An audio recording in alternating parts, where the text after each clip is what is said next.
Hello everyone, welcome to one of my mini blog. আমি যেদিনে ভিডিওটা শেয়ার করছি সেদিন আমার মেয়ের ডলের বার্থডে ছিল।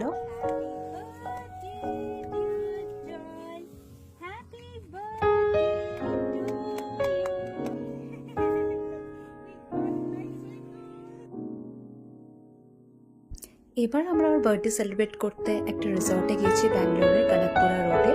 তো রিসর্টটার নাম হচ্ছে ভি নেচার রিসর্ট। খুবই সুন্দর একটা রিসর্ট, অনেক আম গাছে ভরা ছিল।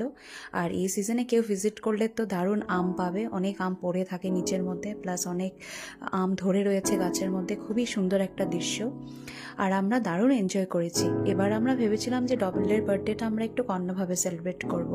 যেহেতু এর স্যাটারডে পড়েছে, তো আমরা ভাবলাম কোথাও আমরা চলে যাই যেখানে ফুল অফ নেচার থাকবে, একটু আমরা কোয়ালিটি টাইম স্পেন্ড করতে পারবো আর ডলও এনজয় করতে পারবে।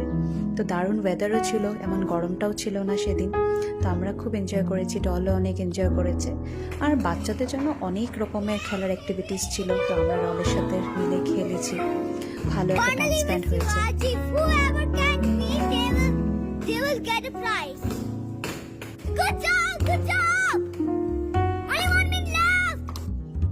ডল ম্যাক্সিমাম টাইমটা পার্কের মধ্যে খেলাধুলা করে কাটিয়েছে। আমরা ইভিনিং হওয়ার পরে অল্প ওয়াক করেছি, বেশ একটা ভালো মোমেন্ট গেল। তো আমি ডলের বার্থডে ব্লগটা এখানেই শেষ করলাম।